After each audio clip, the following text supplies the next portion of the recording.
This is Kirkgate, the oldest street in the city of Leeds. Parts of Kirkgate are currently undergoing extensive regeneration, and it is creating a great deal of interest from historians. This video shares the story of Kirkgate, using old photographs, maps and current clips. Kirkgate is located on the eastern edge of Leeds city centre, connecting with Marsh Lane and East Street at its eastern end and joining Briggate at its western terminus. We sometimes think of City Square being the centre of the city, but that isn't really the case, and certainly wasn't in the past.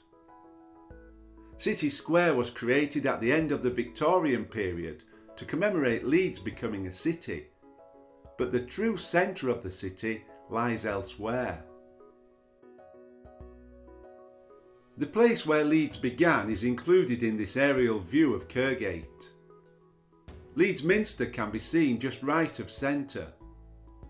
Modern day Kirkgate is highlighted and runs from just north of the Minster, northwest to join with Briggate. Leeds Minster was built in 1841, but there has been a place of worship on the same site for over 1,000 years. This is what the layout of Leeds may have looked like at the time that the Domesday book was being put together in 1086. At that time it was a small settlement with a church, a mill, a few cottages and a population of around 200 people. The calls linked the church with a crossing point, probably a ford, across the River Aire. Call Lane is also present, linking with Kirkgate, which can be seen running from the church to open fields in the northwest. Timble Bridge allows traffic to cross Timble Beck and move in the direction of York. In 1207, Maurice Paynell created Briggate, which increased the size of the settlement substantially. Kirkgate became extended so that it joined the new manorial borough.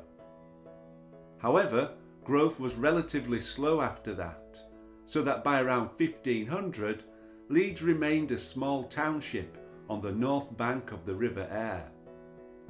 Although Kirkgate now boasted properties on both sides, with strips of land behind allowing a variety of purposes. The construction of a bridge replacing the ford increased traffic. Regular markets were held on Briggate, providing an outlet for the local cloth-making industries that were fast developing. In this map from 1725, there is still a good deal of open space, but that would soon change. Leeds was in the right place at the right time. Good road and river connections, access to raw materials, and a quickly increasing reputation saw the town spread dramatically. By the time this map was created in 1831, Kirkgate was at the centre of a town that was booming and space was at a premium.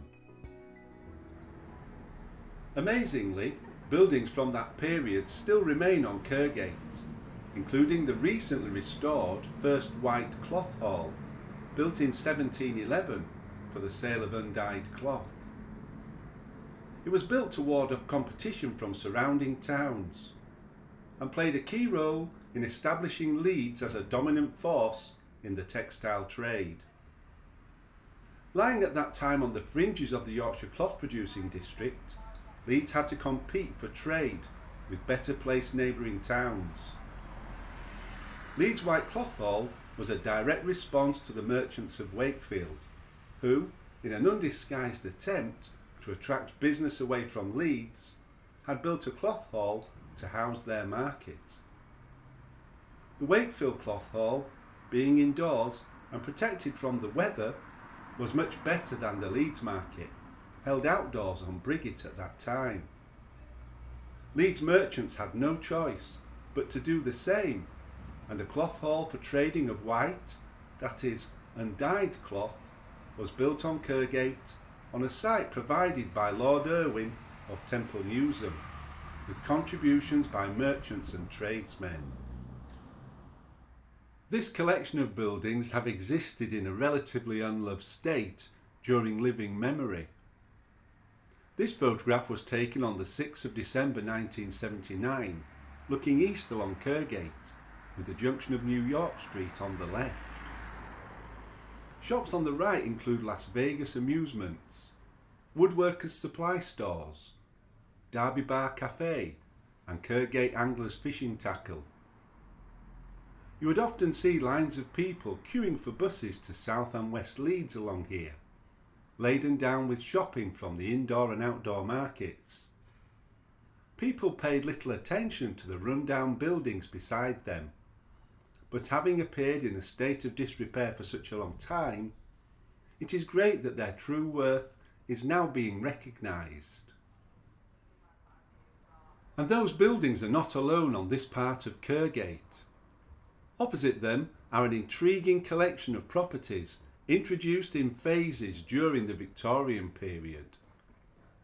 Their architectural styles differ somewhat, but their height confirm the importance of Kirkgate at the time of their construction.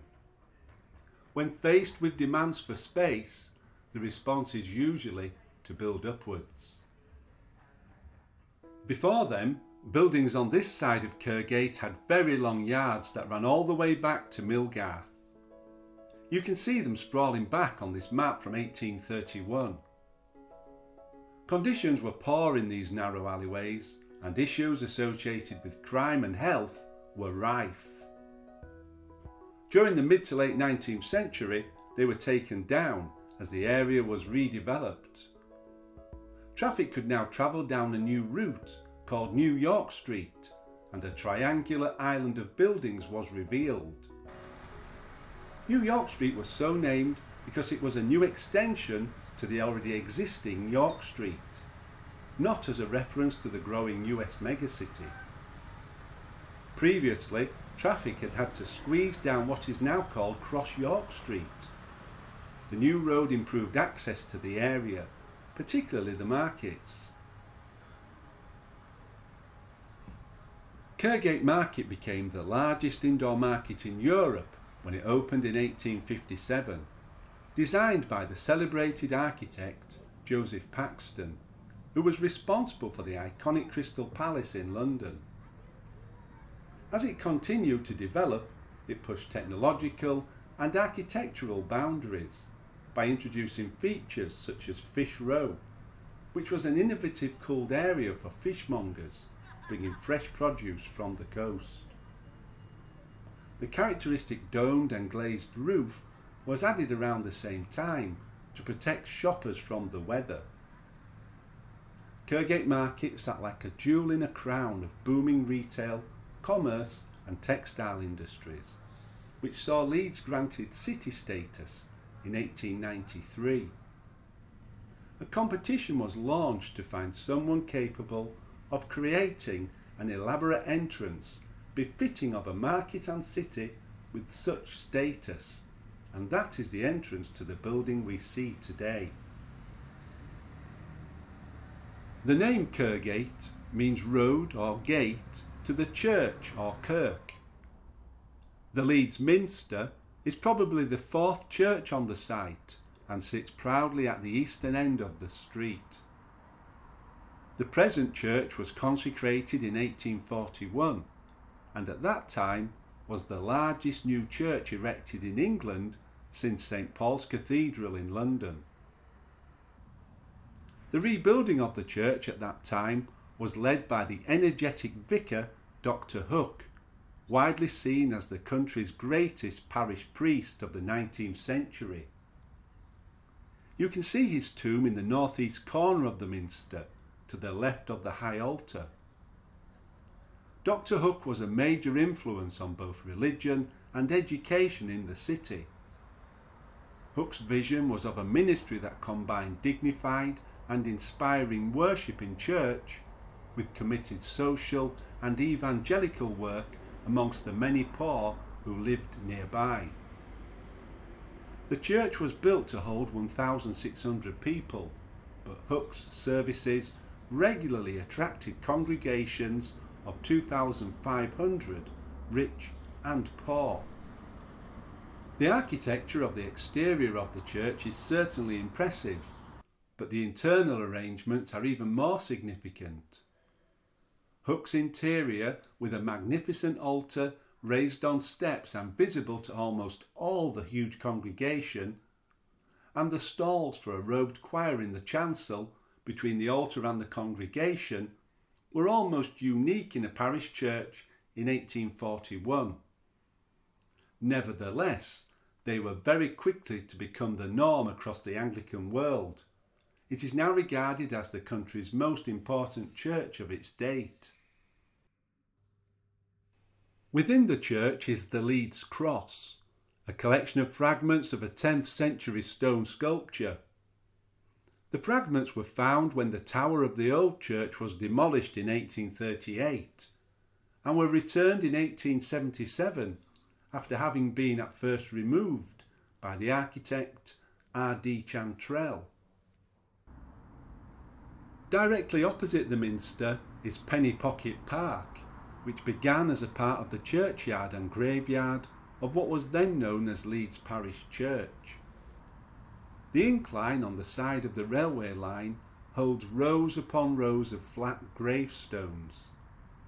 An Act of Parliament allowed for the railway line to bisect the graveyard, yet instead of creating an arched viaduct that would have destroyed the graveyard below, a solid embankment was legally required. Gravestones were lifted and large amounts of soil were placed on top of the existing graves to create the incline. Each gravestone was then relaid. By the second half of the Victorian period, the area around Kirkgate, East Street, York Street and the Calls were the location of numerous common lodging houses, or doss houses as they were often known, a very basic solution to the housing problems encountered in British cities.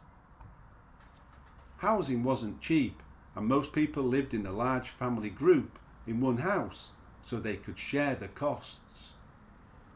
Many people struggled to find accommodation they could afford. For 4p you could buy a bed for the night, or at least a share of a bed, because bed sharing was common and places ran a relay system where a bed was occupied by day and by another person at night. The lodging house in this photograph was located at the junction of Cross York Street and Kirkgate. On the census night in 1881, the enumerators recorded an incredible 52 men staying overnight in the 2 upper floors of this building alone. Over the years, Kirkgate has acted as a magnet to revellers, intent in spending time in the numerous pubs that used to exist in this area of the city. There are still a few remaining, but in the past there were many more, often packed out with workers, spending their hard-earned wages and enjoying pints of local brewed beers. The Duck and Drake shows evidence of its beginnings in its typically Victorian facade, red brick construction and the marble doorway jambs.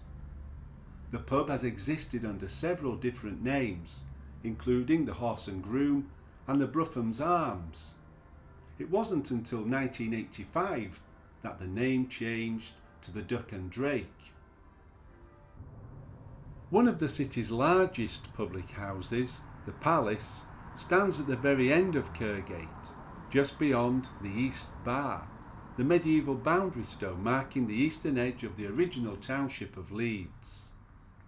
It started out life as timber merchant Edmund Maud's house, before it became an inn in 1841. There are rumours of ghosts and a tunnel that extends to the river from the cellar. If you know anything about this, please comment below. The railway arrived at Kirkgate in the 1860s. cutting through this historical part of Leeds.